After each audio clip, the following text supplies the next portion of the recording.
Good evening ಎಲ್ಲರಿಗೂ. ನಾನು ಇಲ್ಲಿ ಒಂದು ಕ್ಲಾಸ್ ತೊಗೊಂಡಿದ್ದೀನಿ. ಕೆಲವೊಬ್ಬರಿಗೆ ಮುಖ ಪರಿಚಯ ಇರ್ಬೋದು, ಜಾಸ್ತಿ ಪರಿಚಯ ಇಲ್ಲ ಅನ್ಸುತ್ತೆ ಉಳ್ಕಿದವ್ರಿಗೆ. ನಂದು ಜರ್ನಿ ಸ್ಟಾರ್ಟ್ ಆಗಿದ್ದು 2019-20 ಎಲ್ಲ ಫ್ರೆಂಡ್ಸ್ ಎಲ್ಲ ಕೂಡ ಡೆಲ್ಲಿಗೆ ಹೋಗಿದ್ವಿ. ಅಲ್ಲಿ ಹೋಗಿ ಕೊರೋನಾ ಬಂತು. ಕೊರೋನಾದಿಂದ ಎಲ್ಲ ಅಬ್ರಪ್ಟ್ ಆಗಿ ಕೋಚಿಂಗ್ ಎಂಡ್ ಆಗಿ ಮತ್ತೆ ವಾಪಸ್ ಬೆಂಗಳೂರಿಗೆ ಬಂದ್ವಿ. ಬೆಂಗಳೂರು ಬಂದು 21 ಪ್ರಿಲಿಮ್ಸ್ ಬರೆದ್ವಿ. ಪ್ರಿಲಿಮ್ಸ್ ಪಾಸ್ ಆಯ್ತು. ಬಟ್ ಅವಾಗಲೇ ಹೇಳ್ಕೊಂಡಂಗೆ ಪ್ರಿಲಿಮ್ಸ್ ಪಾಸ್ ಆಗಿದೆ ಅನ್ನೋದು ಒಂದು ಖುಷಿ ಇತ್ತು ನಮ್ಗೆ. ಅವಾಗ ಮೇನ್ಸ್ ಅಂತೂ ಏನು ಓದಿಲ್ಲ, ಅದು ಅಟೆಂಪ್ಟ್ ಅಂತೂ ಹಾಳಾಗಿ ಹೋಗಿತ್ತು ನಮ್ದೆಲ್ಲ. ಅದಕ್ಕೆ ಮತ್ತೆ ಏನ್ ಮಾಡೋದು ಅಂತ ಹೇಳಿ ನಾನು, ಬಸವರಾಜ್ ಸರ್, ಇನ್ನೊಬ್ರು ಇದಾರೆ, ಅವರು ಎಲ್ಲ ಫ್ರೆಂಡ್ಸ್ ಎಲ್ಲ ಕೂಡಿ ಏನ್ ಮಾಡ್ಬೇಕಂತ ಅಂದಾಗ 22 ಪ್ರಿಲಿಮ್ಸ್ ಬರೆದ್ವಿ ನಾವು. ಬರೆದಾಗ ಎಲ್ಲರೂ ಫೇಲ್ ಆಗಿಬಿಟ್ವಿ ನಾವು ಪ್ರಿಲಿಮ್ಸ್ ಒಮ್ಮೆ.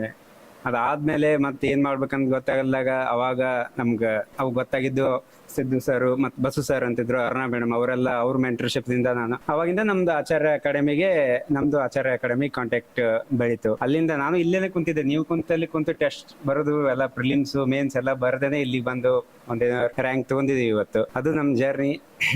ನಂದು ಇದು 5th ಅಟೆಂಪ್ಟ್. 4 ಮೇನ್ಸ್ ಏನೋ ಬರ್ದಿದ್ದೀನಿ, ಬಟ್ ಇಂಟರ್ವ್ಯೂನು ಇದೆ ಫಸ್ಟ್ ನಂದು. ನಾನು ಬರಿತಾ ಹೋಗಿದ್ದೆ 1-2 ಮಾರ್ಕ್ಸ್ ಇಲ್ಲ 5-6 ಮಾರ್ಕ್ಸ್ ನಂದು ಇಂಟರ್ವ್ಯೂ ಅಂತೂ ಫೇಲ್ ಆಗ್ತಾ ಇತ್ತು. ಅವಾಗೆಲ್ಲ ಬಹಳ ಬೇಜಾರಾದಾಗ ಸಿದ್ದು ಸರ್ ಮತ್ತೆ ನಮ್ ಬಸ್ಸು ಸರ್ ಎಲ್ಲ ಅವರೆಲ್ಲ ಮೋಟಿವೇಟ್ ಮಾಡಿ ಇಲ್ಲಿ ತನಕ ಕರ್ಕೊಂಡ್ ಬಂದಿದ್ದೀನಿ. ಇನ್ನೊಂದು ಹೇಳ್ಬೇಕಂದ್ರೆ ಇದೆಲ್ಲ ಹಿಂಗ್ ಸಕ್ಸಸ್ ಆಗೋ ಕಾರಣ ಅಂದ್ರೆ ಫ್ಯಾಮಿಲಿ, ಫ್ರೆಂಡ್ಸ್ ಮತ್ತೆ ಮೆಂಟರ್ಸ್ ಎಲ್ಲ ಸಪೋರ್ಟ್ ಇದ್ದಾಗನೇ ಆಗುತ್ತೆ. ನಿಮ್ಗೂ ಈಗ ಅನಿಸ್ತಿರ್ಬೋದು, ನಿಮ್ಗೂ ಈಗ ಟಫ್ ಆಗ್ತಿರ್ಬೋದು ಓದುವಾಗ. ಕನ್ನಡ ಮೀಡಿಯಂ ಆದ್ರೆ ಇಂಗ್ಲಿಷ್ ಮೀಡಿಯಂ ಆಗಲಿ ಏನಾರು ಆಗ್ಲಿ ಟಫ್ ಅಂತೂ ಆಗುತ್ತೆ ನಿಮ್ಗೆ. ಬಟ್ ಓದಿ ನಾವೇ ಎಕ್ಸಾಂಪಲ್, ನಾವು ಅಲ್ಲೇ ಕುಂತ ಬರೆದು ಇಲ್ಲಿ ಬಂದೀವಿ ಅಂದ್ರೆ ನೀವು ಬರ್ಬೋದು, ಮಾಡ್ತೀರಿ. ಎಲ್ಲ ಟೀಚರ್ಸ್ ಎಲ್ಲ ಒಳ್ಳೆ ಟೀಚರ್ ಸಿಕ್ಕಾರ ನಿಮ್ಗೆ, ಅದೊಂದಂತೂ ಮಾಡ್ಕೋರಿ. ನಿಮ್ಗೆ ಯಾವಾಗ ಏನೇ ಡಿಮೋಟಿವೇಟ್ ಆದ್ರೂ ಸರ್ ಅಂತೂ ಇದ್ದೇ ಇರ್ತಾರೆ.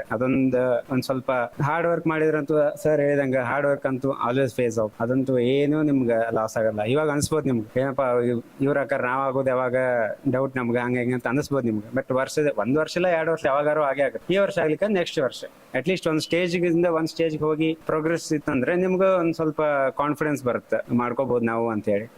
ಹೇಳಿ ನಿಮ್ಗೆ ಎಕ್ಸಾಂಪಲ್, ನಾವು ಇಲ್ಲೇ ಕುಂತ ಟೆಸ್ಟ್ ಬರ್ತೀವಿ. ನಾವು 22 ಅಲ್ಲಿ ನಮ್ದು ಇದಾಗ್ಲಿಲ್ಲ, ಪ್ರಿಲಿಮ್ಸ್ ಆಗ್ಲಿಲ್ಲ. ನಾವು ಏನ್ ಮಾಡೋದು ಅಂತ ಗೊತ್ತಾಗಲಾಗ ನಮ್ಗೆ ಸರ್ ಹೇಳಿದ್ದು, ಈ ವರ್ಷ ಫುಲ್ ಮೇನ್ಸ್ ಮಾಡ್ರಿ, ನೆಕ್ಸ್ಟ್ ಆಮೇಲೆ ಏನಾರ ಆಗ್ಲಿ ಅಂತ ಹೇಳಿ 7:15 ಬಂದು ಟೆಸ್ಟ್ ಬರ್ತೀವಿ. ಸರ್ ಸಾಕ್ಷಿ ಇದ್ರು, ಅವರಂತೂ ಫುಲ್ ಬೆಳಗಿಂದ ಸಂಜೆ ತನಕ ನಮ್ಗೆ ಅವಾಗ ಹೆಲ್ಪ್ ಮಾಡಿ. ಅದೆಲ್ಲ ಆದ್ಮೇಲೆ 1 ವರ್ಷ ಪ್ರಿಲಿಮ್ಸ್ ಮೇನ್ಸ್ ಎಲ್ಲ ಆನ್ಸರ್ಸ್ ಬರೋದು, ಮತ್ತೆ 23-24 ಅಟೆಂಪ್ಟ್ ಕೊಟ್ವಿ. ಅವಾಗ ಹಂಗೆ 1-2 ಮಾರ್ಕ್ಸ್ ಎಲ್ಲ ಒಮ್ಮೆ ಹೋಯ್ತು, ಒಮ್ಮೆ 6-7 ಮಾರ್ಕ್ಸ್ ಎಲ್ಲ ಹೋಯ್ತು. ಅವಾಗ ಅನ್ಸಿದ್ ನನಗೂ ಇದೆಲ್ಲ ಆಗಂಗಿಲ್ಲ ಬಿಡಪ್ಪ, ಬೇರೆ ಏನಾರು ಮಾಡ್ಕೋಬಹುದು, ಪ್ಲಾನ್ ಬಿ ಪ್ಲಾನ್ ಸಿ ಅಂತೆಲ್ಲ ಮಾತಾಡ್ತಾರಲ್ಲ ಹಂಗ. ಬಟ್ ಆಮೇಲೆ ಅದೇ ಇದೆಲ್ಲ ಫ್ರೆಂಡ್ಸ್ ಸರ್ ಎಲ್ಲ ಸಪೋರ್ಟ್ ಮಾಡಿ ಆಗುತ್ತೆ ಮಾಡ್ರಿ ಅಂತ ಹೇಳಿ. ಲಾಸ್ಟ್ 1-2-3 ದಿವಸದಿಂದನೂ ಬಂದಿದ್ದೆ ಸರ್ ಕಡೆ ನಾನು. ಅವಾಗ ಅವರು ಇದ್ರು, ನಿಮ್ ಪಕ್ಕ ಆಗತ್ತೆ ನಿಮ್ದೆ, ಹೆಂಗಾರು ಮಾಡ್ಕೋರಿ ಅಂತ ಹೇಳಿ. ಅದೇ ಒಂದು ಮೋಟಿವೇಶನ್ ಇಂದ ಇವತ್ತು ರಿಸಲ್ಟ್ ಬಂದ್ರೆ ನಿದ್ದಿನೇ ಇಲ್ಲ 2-3 ದಿನದಿಂದ ಹಂಗಾಗಿತ್ತು ನಮ್ಗೆ. ಅದು ಇನ್ಸೈಡರ್ಸ್ ಗ್ರೂಪ್ ಇರ್ತಾವ, ಇವತ್ತು ಬರುತ್ತೆ ನಾಳೆ ಬರುತ್ತೆ 2 ತಾಸ್ನಾಗ ಬರುತ್ತೆ ಅಂತ ಹೇಳಿ.